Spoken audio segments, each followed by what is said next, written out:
All right. Good morning, good afternoon, good evening, everybody. My name is Jürgen Steinmetz, and we're joining you from livestream.travel and eTurbo News in Honolulu. And today's event is for the World Tourism Network. World Tourism Network started with the rebuilding.travel discussion a little bit more than a year ago in Berlin, Germany, during the ITB trade show. ITB trade show never happened. Our launch happened. And ever since we are building this group of tourism professionals like yourself from all over the world discussing rebuilding tourism and the state of the tourism industry.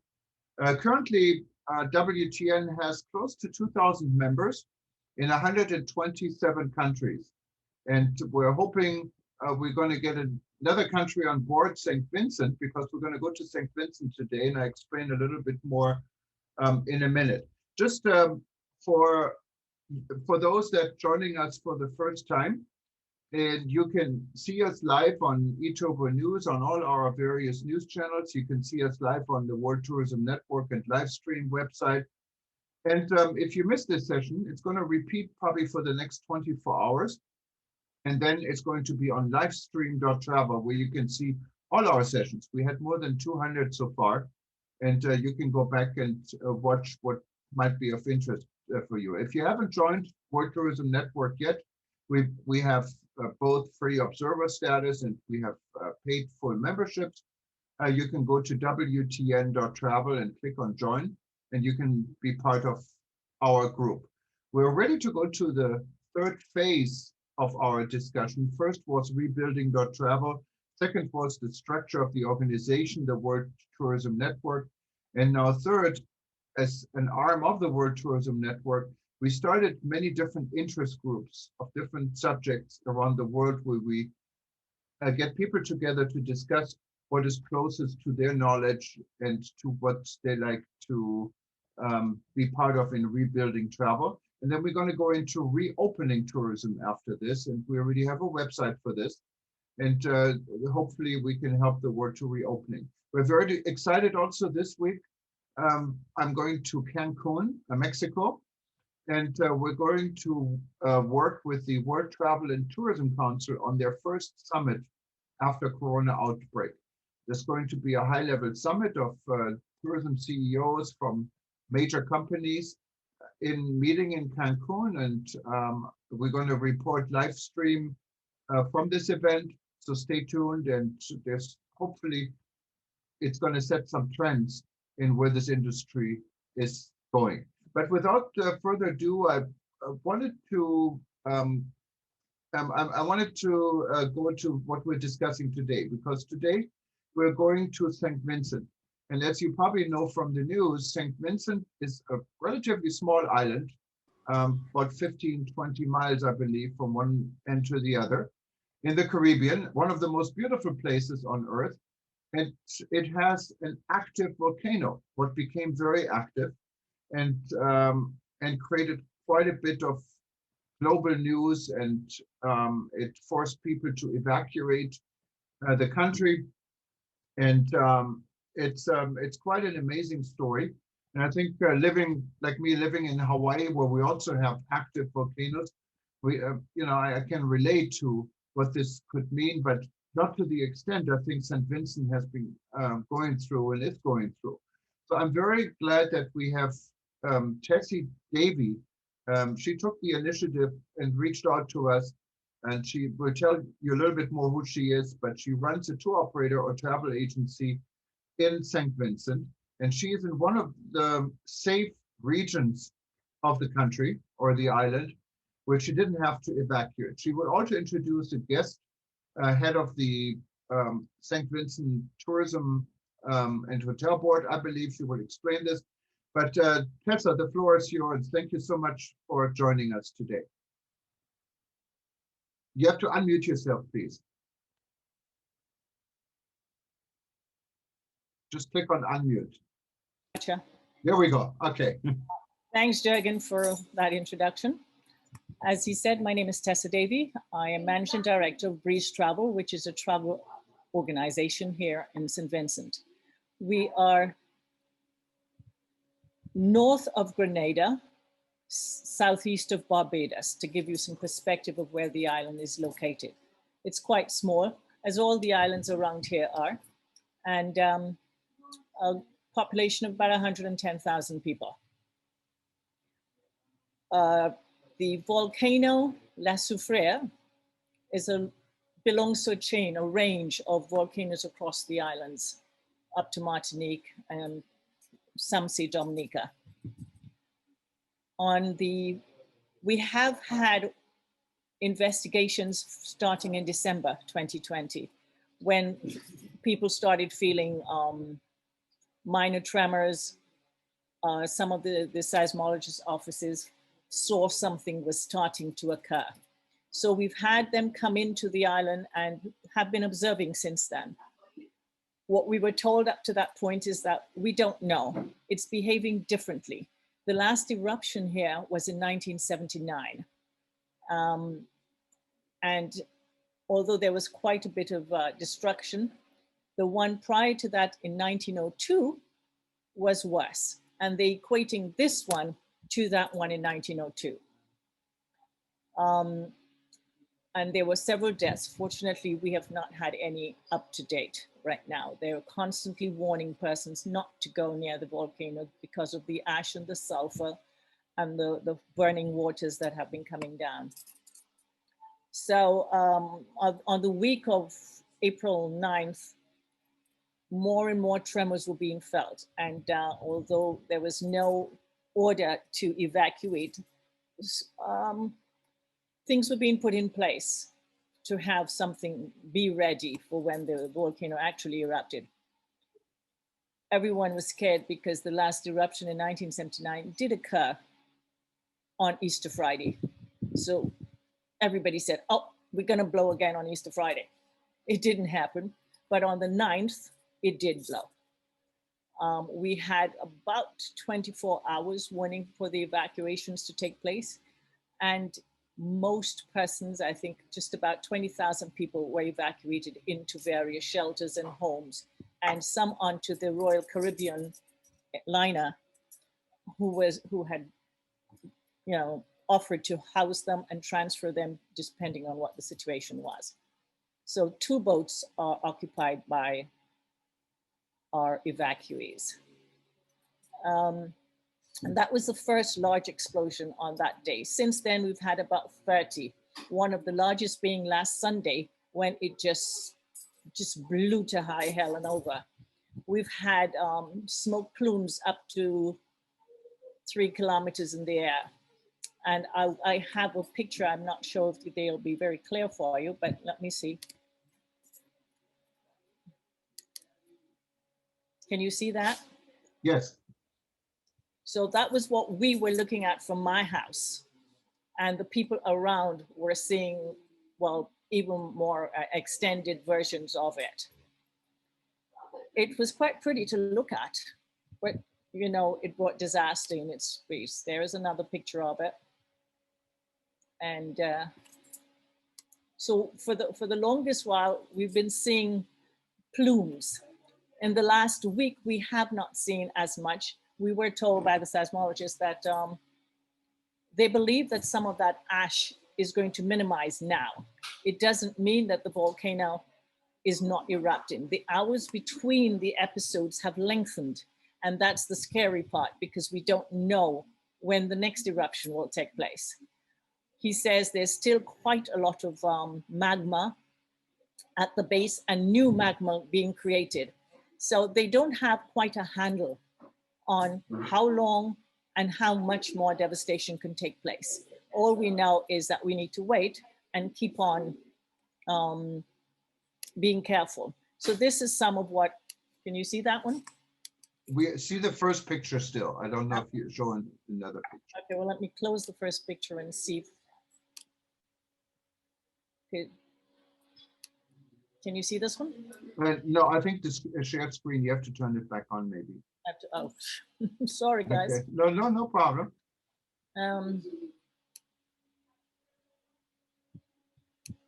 There's a button on the bottom part of your screen, share screen. Get rid of one. Okay. Okay. There we go. Okay. This is what a close-up. I think this is an aerial view of some of the aftermath of Wow. the volcano. And here is another.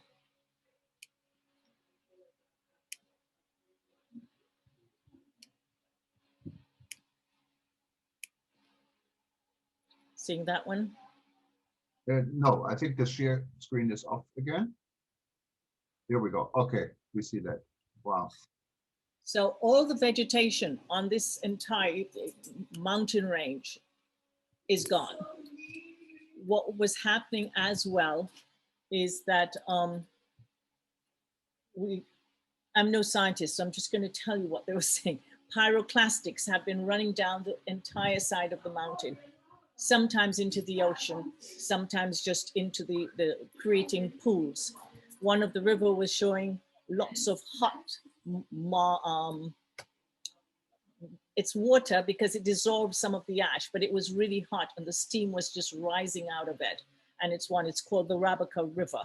So we've had magma, we've had pyroclastics and hot water, plus the steam and the dust. The dust is primarily sulfur, which is dangerous for the lungs, and which was one of the things that they've been warning us about. So we have to be wearing 2 masks when we go out. Outside my house, the ash was in some areas an inch thick. It reminded me of snow in Canada, just wow. Thick, thick, thick.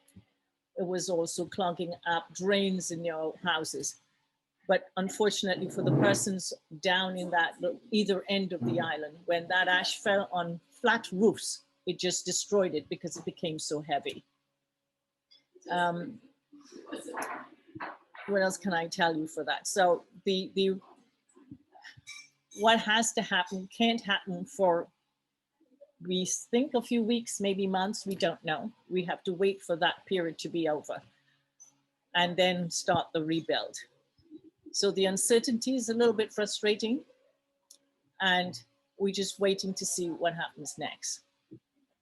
Are they safe and not so safe areas in this island? I mean, obviously you're in an area where you didn't have to evacuate. Is this something what is permanently safe, or do you have to be on the watch out? Well, I don't know that persons can go back to rebuild immediately. I think there's going to have to be a period of time where people will have to wait and see, even if the volcano for us looks over. Does that make sense? Right.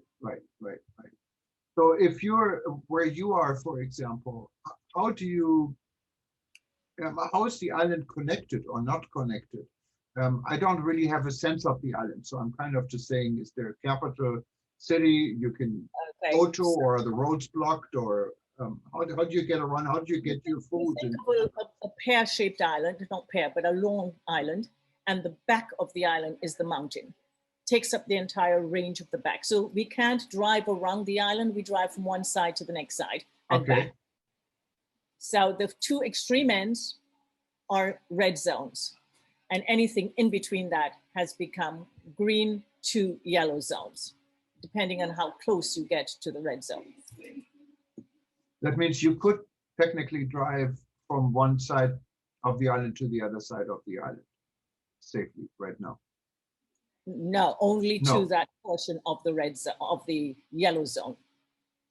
Okay. So let's say we've cut off the 2 ends of the island. So we have to stay within that other third of the island, in the middle of the island. So where you are, for example, do you have access to other parts of the island? Could you get your supplies and your food and your groceries? Well, to the city. So I am not far from the city, and that's where most persons have been evacuated to. Okay. So, you know, it's that third of the island. People come towards the middle for supplies and just go back up to that range where they can't go any further.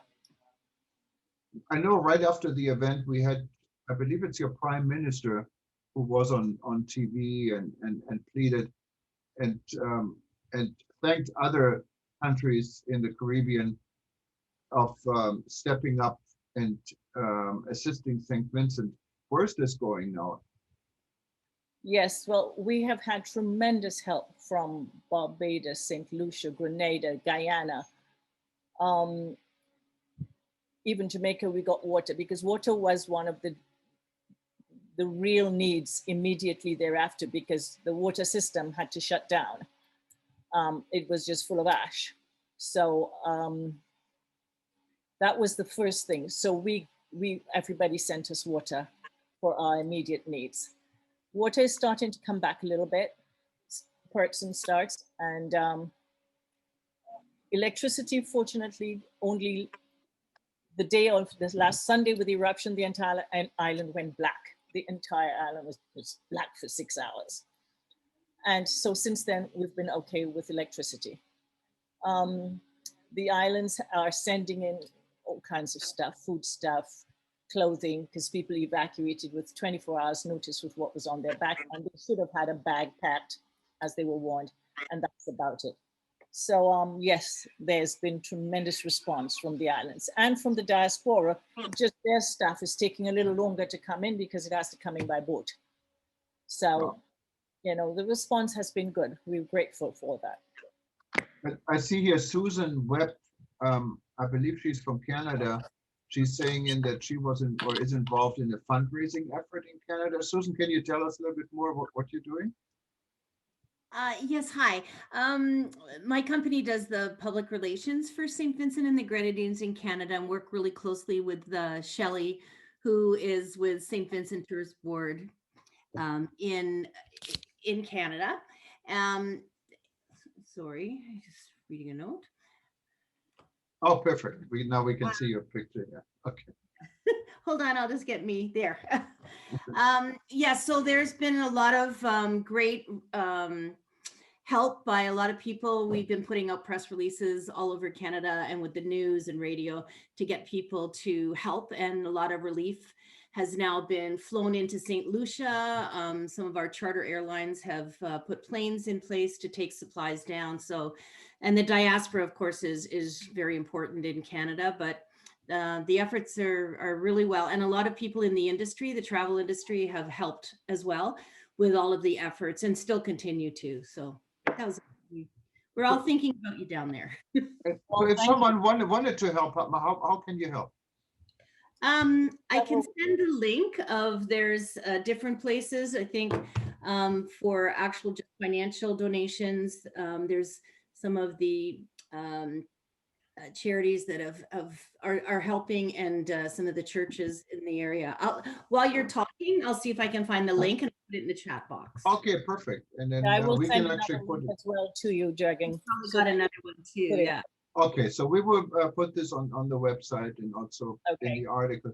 But Tessa, coming back in, of course, a lot of us here on this forum are involved in the travel and tourism industry. The island really didn't have a lot of tourists when this happened, right?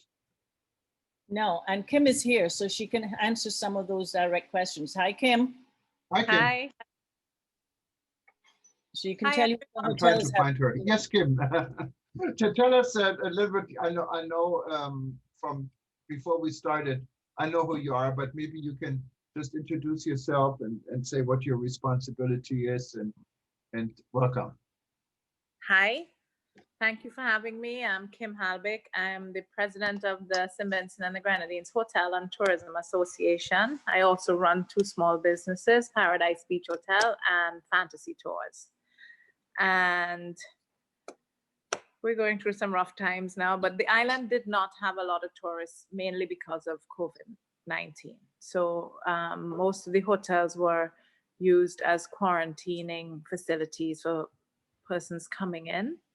And those tended to be locals repatriating or coming back. We had 1 or 2 persons in for work, but not a lot of persons on holidays.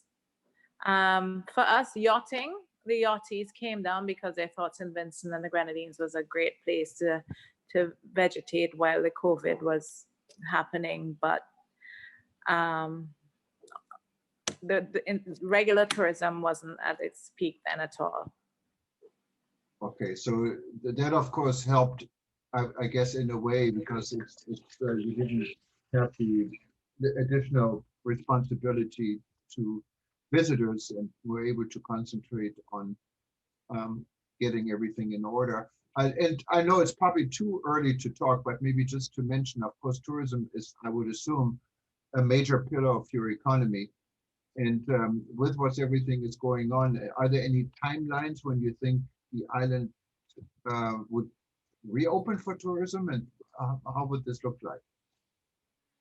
It seems like it's a double whammy because we were just trying to control and manage the COVID situation. So now we have the volcanic situation, and unfortunately, both of them seem to have no timelines. So with the volcano, we're waiting to find out if it's the final eruption, or if, so basically we're in just survival mode right now, getting people water, getting people food, getting them into a comfortable place. We don't know if persons will be there for 2 weeks or 2 months or a year. Based on, it will probably be based on the activity of the volcano. The first eruption had a lot of ash, made it very uncomfortable for persons to, and persons would definitely not come and visit the island if that was the situation. But subsequently, the eruptions had not have so much ash in the southern tip of St. Vincent and the Grenadine Islands.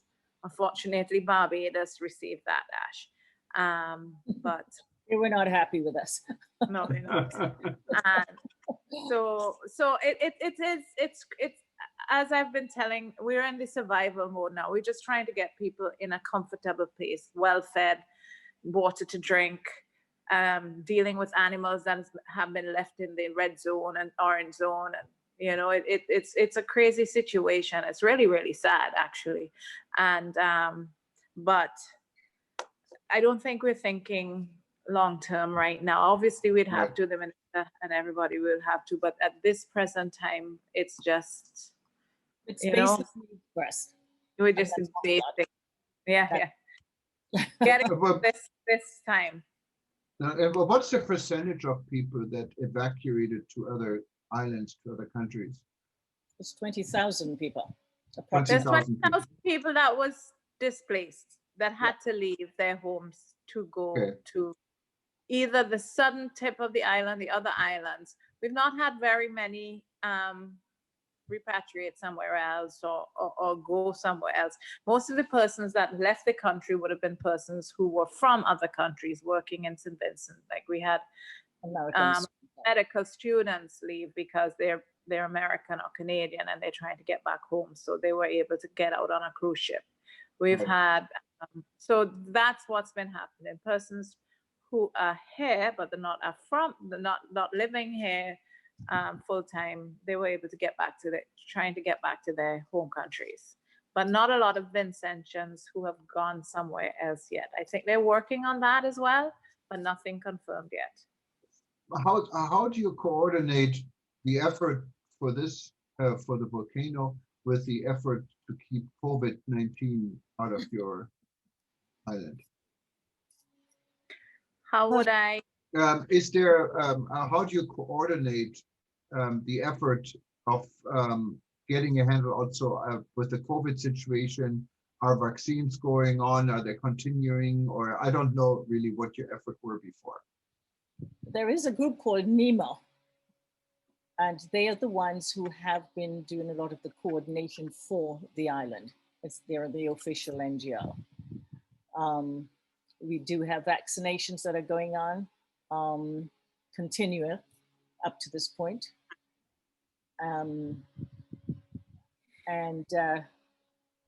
Like I said, the numbers were reducing. Kim, do you have a latest count on the numbers active here? No, honestly, I don't. I think it's something like 38, but I could be wrong. Yeah. But I know it's been reducing, but obviously with persons congregated in shelters and churches and schools, and it's a big worry for us that it will spread. It's a real risk. Yeah, in terms of the vaccination, we have a lot of vaccination hesitancy here in St. Vincent because life was, for the locals, for tourism, for stakeholders in tourism, things were pretty bad in terms of not having tourists. But the quality of life, we had no shutdowns, no curfews. we just had to stay in our homes and be reasonable. So there weren't much, you know, it wasn't like a police. So people weren't as uncomfortable as other persons have been around the world. So, but with the volcanic eruption, the government is asking persons to please be vaccinated before they go into a shelter. That's becoming a little controversial as some persons don't want the vaccine. But with the eruption, there's been a significant rise in the number of persons taking the vaccination. And if you look at this, sorry, I was just going to say, and for them to go to any other island, it is becoming, it's not so yet, but it's becoming a necessity that persons be vaccinated as well. Right. So, you know, the need is causing the uptake. Yeah, and if you look at looking at the numbers here from Worldometer, what has quite a good statistic, St. Vincent and Grenadines is number 107 in the world when it comes to COVID severity, what is, you know, quite good compared to where we are in the United States. For instance, in the US, we have 98,000 per 1 million infections. And if you do the same math for St. Vincent's, it's 16,000. So you're a lot better in relations. I think St. Vincent's and Grenadines had 1,819 cases so far. You had 10 people that passed away. And there, in the country, there are 123 active cases. 2 of them are serious, and yet, so altogether, the situation, I think, seems to be under control compared to many other countries, and hopefully that will stay. But I wanted to see if anyone else has any questions, because this is really a very serious situation, and I'm glad we have this discussion. So if there are any questions, feel free to raise your hand and we can give you the microphone. We have some known faces and people in here. We talked to Alexandra earlier. She is joining us from Montenegro and is in charge of our Balkan chapter. I see Professor Snow White, Professor Snesana. She's with our heads of our educational committee. She's from Serbia. So any of you, I know we have Kevin and Sue McCarthy. They're running a very well-known radio show, I think, out of Missouri. So any of you guys, any questions, anything you're interested to know? There's Alexandra raising her hand. Go ahead. Yes. Okay, Tessa, I would like to know, as you've been actually experiencing eruptions before, does your government, do they have like the crisis communication plan which they've been using now? How do they communicate with people? What tools they use? For us, it's mostly the radio and social media. People listen to the radio a lot, and so the Prime Minister is always on there giving himself as well as the lead of the team for the volcano, the seismologists. So they're always on the radio 2-3 times a day, giving updates and expressing warnings and things like that. Then there's the newspaper as well. Okay. And the Prime Minister seems to be, I've listened to him a few times, seems to be very much involved in all the activities. It seems to be a great guy. You know, I remember when this first happened, he said, "I love these Caribbeans because we're all coming together." Is this kind of the feeling you guys have in St. Vincent, that people are coming together and work together to get out of the situation? Yes, I think when, you know, in times of crises, we all come together. We have to face it together in order to get through it.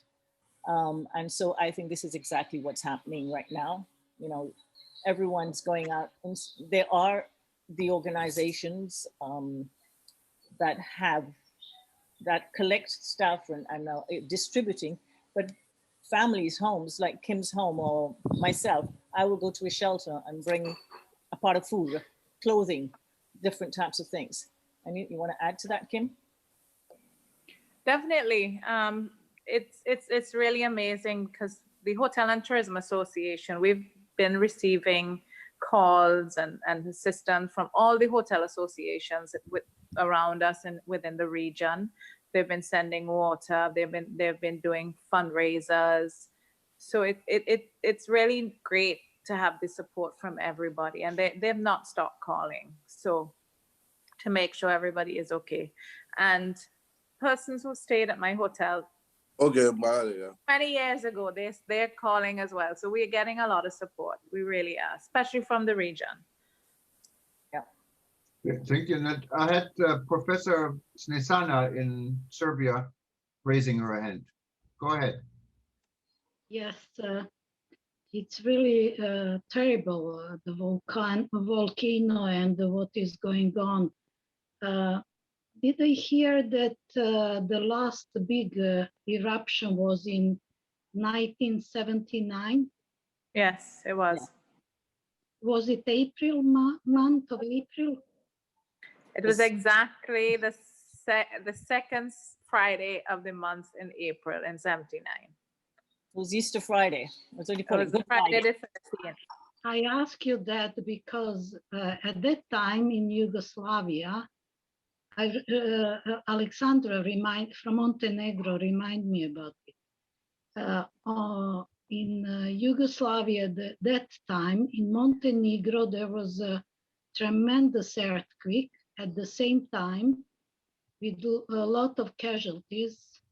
Many parts of Montenegro, many houses were destroyed, and it was really the very same time. So the earth was trembling at that time, and everything is connected. So this eruption is, as you said, and I've seen that on our television and in our newspaper. It was really very big eruption, and I'm interested what is going on after that. I mean, because there are a lot of ashes, as you said, and greenery is completely devastated. It is going to be a very big job for you to do that. How are you going to solve all these problems about the environment and about people living there? Because it is really, really very big disaster for you. Kim, there's going to have to be a plan of action based on their assessment, where they have to go in, they have to get access to a lot of the places. I mean, the main road will be cleared, but a lot of the houses are up on the hillside. And like I said, a lot of them have been destroyed. So what can be kept, what can be redone, how much reconstruction has to be redone. And then the agriculture side has to be taken on a different leg altogether, because they have to start from scratch. The only good thing about that is that they say after the volcano, the ash in the earth afterwards is really very good for agriculture. So at least we have something to look forward to. But it's going to be long, arduous, difficult recovery. So it really means that we need to put our hands together to help you to be very nice. Messages through the networks, because this now you are just living one day by another day, expecting if it is going to be another eruption. But the real solving the problems are going to be in month, 2 months, 3 months, 4 months. So we have to work together, really. Yeah, and that's definitely, I think it's a very good point, and I think we'll hopefully many of our members have resources we can tap in and discuss, when the time comes. There is Beverly Sinclair, and I think Beverly is from Jamaica with the media. She had a comment in regards to vaccination and evacuation. You want to say this, Beverly? Maybe you can explain it better than what you put on chat. Hello, everyone. Good evening. I saw that note, yes. Certainly. When the volcano was about to erupt and evacuation started, and people were actually running from the red zone. The minister, one of the ministers in St. Vincent, is actually on record as telling these people that to get into a shelter, they would have to be vaccinated. And there were several other statements coming from officials in St. Vincent, certainly the CMO and the Prime Minister, who said that this was a requirement from countries and even from the cruise ships that had come to assist with evacuation. But later on, the officials stepped back from that because the countries, Grenada, St. Vincent, St. Lucia, they said they have protocols in place. The people could come, they would be put in quarantine areas, and the usual testing, distancing protocols would apply until test results came back. And according to the test results, people would be free to go and stay with family and friends or to stay in the shelters accordingly. So there was no requirement from receiving countries for vaccination. And I think that should be made very clear.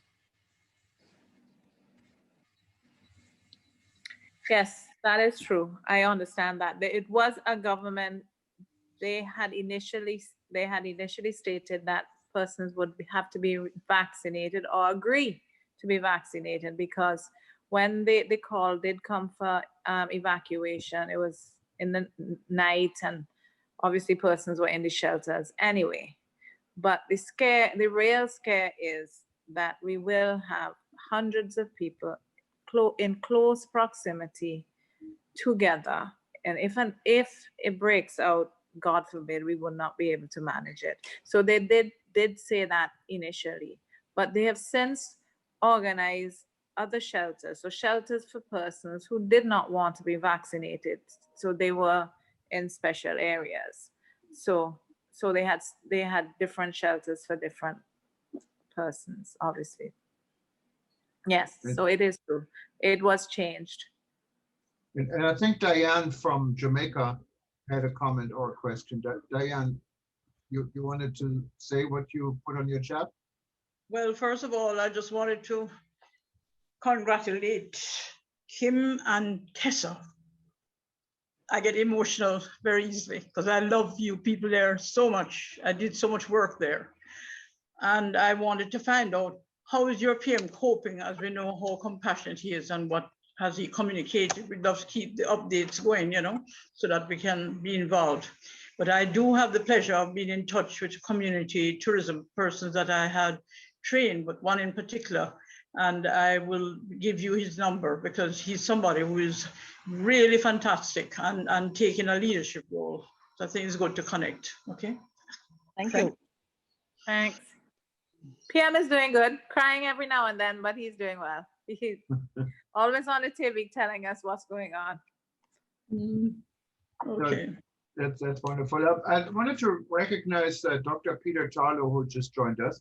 And he's probably running late because Peter is involved in so many different issues, including the Caribbean. And Peter, for those that don't know him, I can only imagine that no one doesn't know him. He's from College Station, Texas. He's our co-host and co-founder of the World Tourism Network. And Peter, so far we had a fascinating and very important discussion about St. Vincent, their current situation, and we touched on how the world of tourism can help them to get out of this situation. Good morning, Peter. You have to unmute yourself, otherwise we never know what you're saying. Sorry about that. Can you hear me now? I'm sorry. Yes, go ahead. Yes. First of all, I know the Caribbean very well. I've done a lot of work with St. Vincent's neighboring islands of St. Lucia. And so I think about you guys consistently. The Caribbean really should be the world center for tourism. It's had a rough period. Some of you may know my colleague, Andrew Spencer in Jamaica, who just published a new book on tourism security and safety for the Caribbean. And that book is aimed specifically to the problems and the issues that the Caribbean has.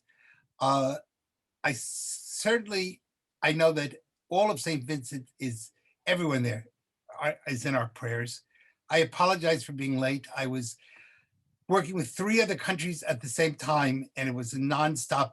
It's been a nonstop day. So I've thought of you.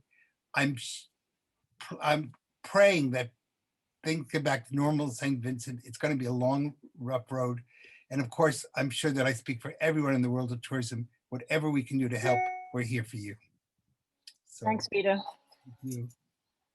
Oh, we're already a little bit beyond the time, and but this is an important discussion. So if there are any more questions, please raise your hand now so we can give you the microphone.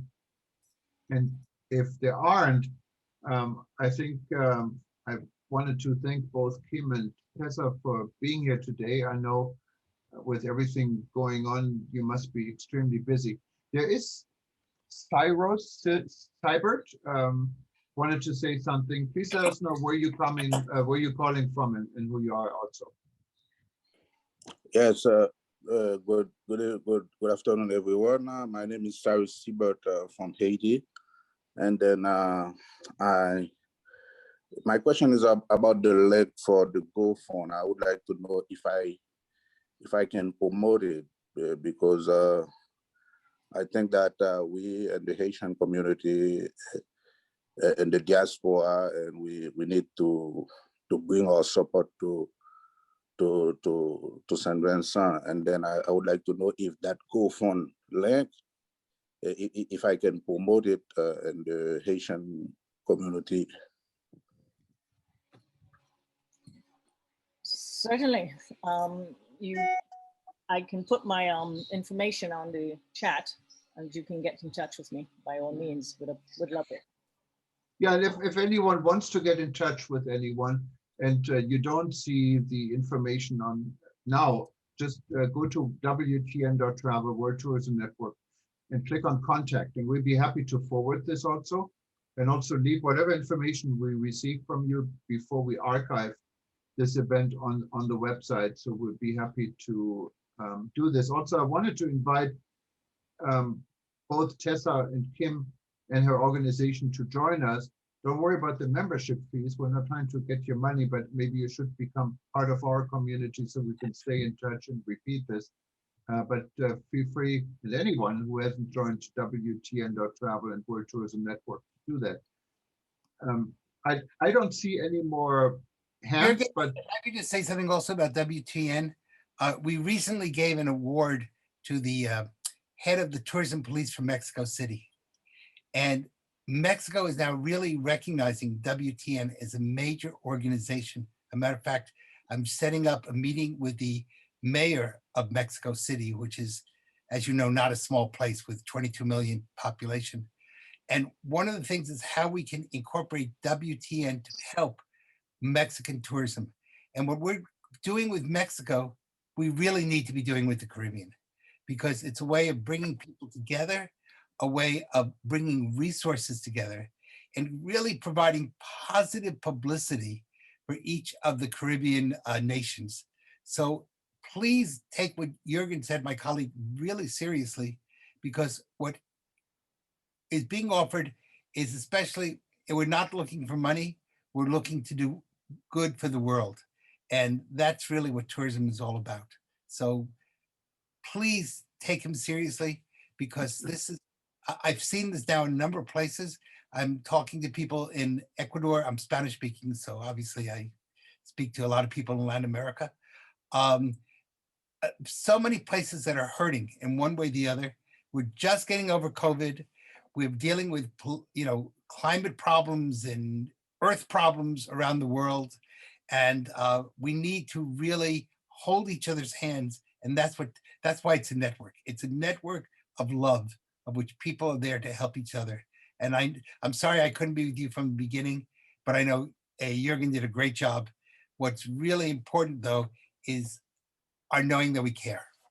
And we do. Yeah, no, of course. And it's Peter and the travel and tourism community is a large global family, and tourism is about coming together and is communicating. We're of course, connected to politics, but we're also away from politics. Because without communication, or with communication, we probably wouldn't have wars. So it's an important industry of understanding. And when one destination, one member of our family is in trouble, I think the rest should stand up. And unfortunately, now the entire world is in trouble with COVID, so that makes it quite a bit of a challenge. But this is a special situation, what's going on in St. Vincent. And I think that the world is here to assist where we can. And I like some of the comments we had. And so if there are no more, I don't see any more hands. Well, Kevin, next time just click on the button. There is a button on your computer where you can raise a virtual hand, but I see you physically raised your hand, so I caught this right on time. So we let Kevin, I think, is joining us from Missouri, and he's with the radio station in Missouri, correct? Actually, we're on 30-some radio stations, including across the United States, and now next month we'll be on a station in Costa del Sol, Spain. But yes, we are headquartered in Missouri. Thank you for your service, first off. Very informative. Curious to know, after the 1979 volcano, how long did it take to recover? And what do you do with all the ash? You can't just vacuum it up, I wouldn't think. Well, the 1979 eruption, I was a little small then, but it took us a while to recover with agriculture because a lot of it was lost. And a few persons opted not to go back to that area. So it took maybe a couple of years for us to recover. I'm thinking this one may be the same.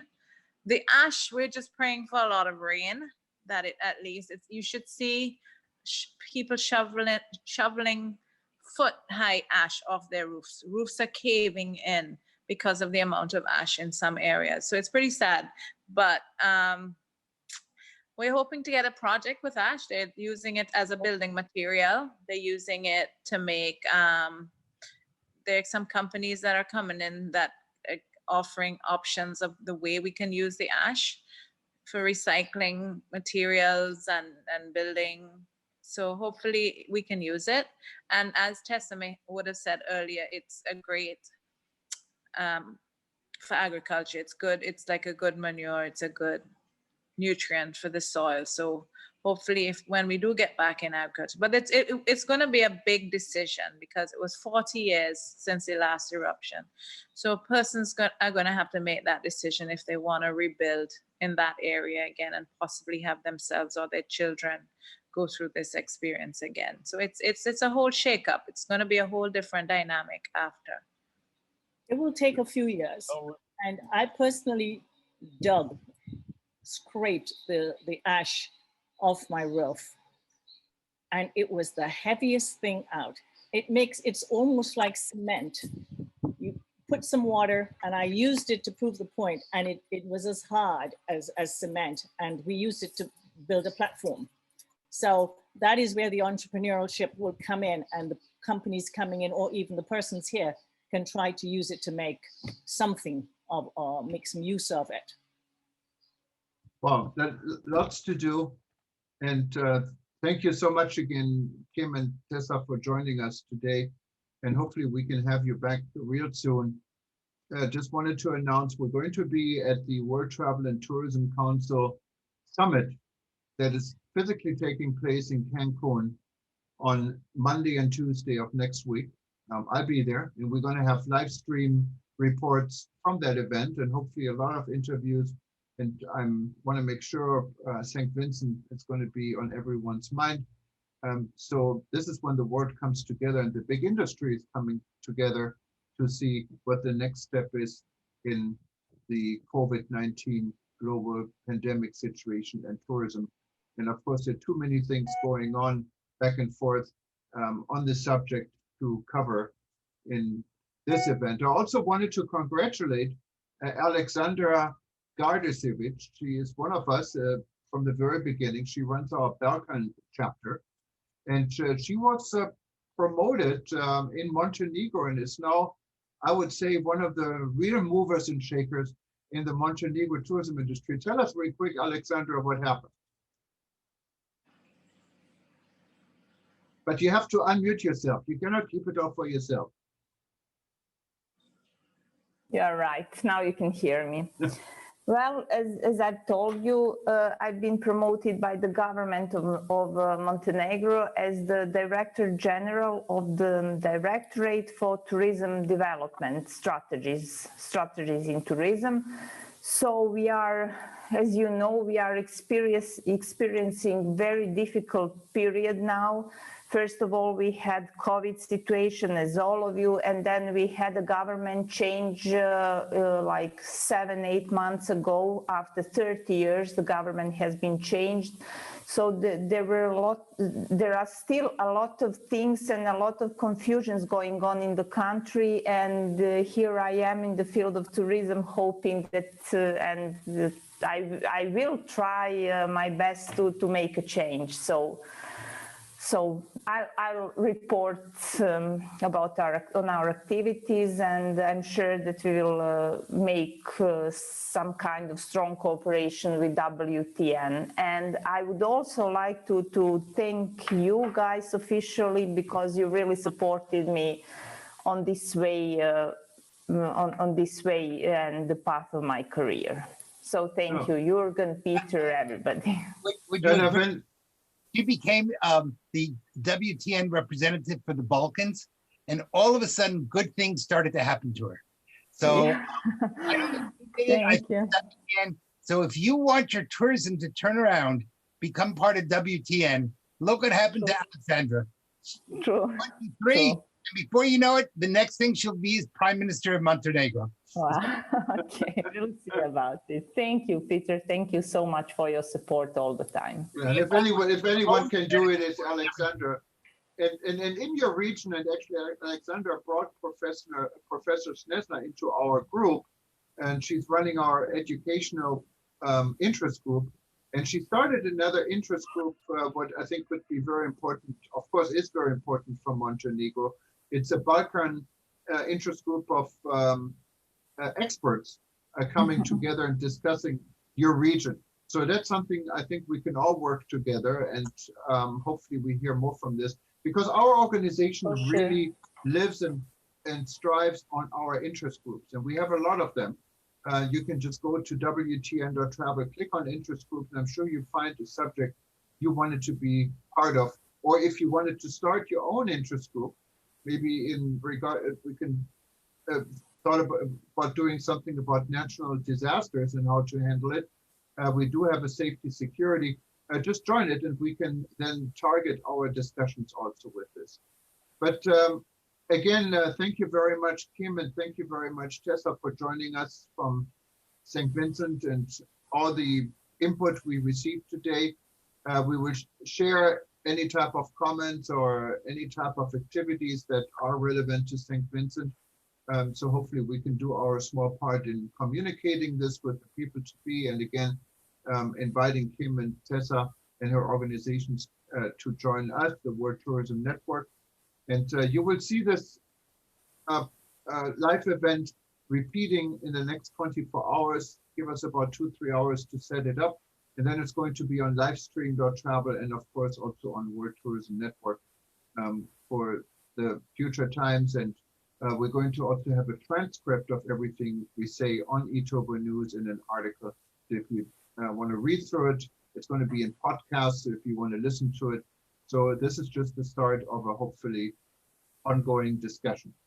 Thank you very much. I can only say aloha from my island and part of the world. And we see you all very soon. And please, all of you, stay safe, get vaccinated, and keep your distance for right now. It's all going to change, hopefully soon, that this world becomes back together. And the very last word I want to give to Peter, so he doesn't feel like he's left out. Go ahead. No, I never feel left out. Again, I think all of us are really big fans of the Caribbean. It is one of the true centers of tourism around the world. And many people connect with the Caribbean only with sun and sand, but that's not true. Each island, each country in the Caribbean has a culture, a language, a history that makes it unique. And if you haven't been to that part of the world, you're really missing one of the great pleasures of the Caribbean. I've had the pleasure of working with countries across the Caribbean, from St. Vincent to, from St. Lucia to Jamaica, from Curacao to Bermuda. And every place that one goes to the Caribbean is special and wonderful. St. Vincent, we are all praying for you. This has been Jürgen is right when he said the planet has gone through a very hard time. I guess the one good news is that we're discovering that there are real extraterrestrial planes out there that have now been confirmed by the US military. So who knows, maybe we'll get some Martians to come and help us out.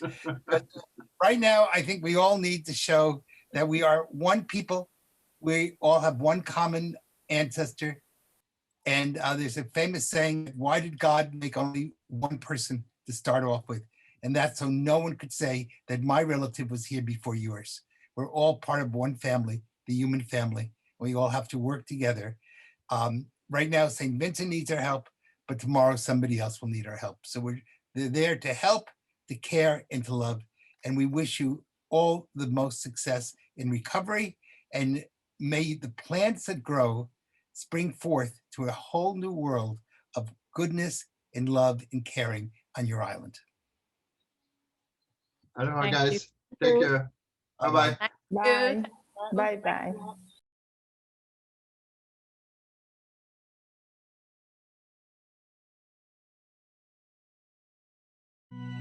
Beaches is all about families, and keeping your family safe is our #1 priority. That's why we created our Platinum Protocol of Cleanliness, setting a new standard of excellence in health and safety protocols to give you a worry-free destination wedding of a lifetime. Beaches was built on connection. Connecting with family and friends, celebrating old times, and creating new beginnings. And we know the love you have for your family and having them there for the most special time of your life is what's most important. At Beaches, you can still have that happily ever after with a fully customized destination wedding surrounded by the people who mean the most to you. You can feel safe saying "I do" on a lush tropical garden, or walking down a white sand aisle with a calm blue sea as your backdrop. Our wedding venues are found in wide open spaces, nature-made for celebrating your love. And while we've always led the industry in health and safety protocols, our resorts are even safer now than ever, giving you a wedding free of worries, surrounded by love. That's why we've reduced the capacity of our venues and put more physical distance between guests. Instead of tables for 8 at your reception, we'll seat only 6 guests per table. We've eliminated buffets and specialty food stations, so all food will be plated and served by Beaches staff wearing masks. We're even offering live stream service of your wedding ceremony, so your friends and family who can't travel right now can still share in your special day.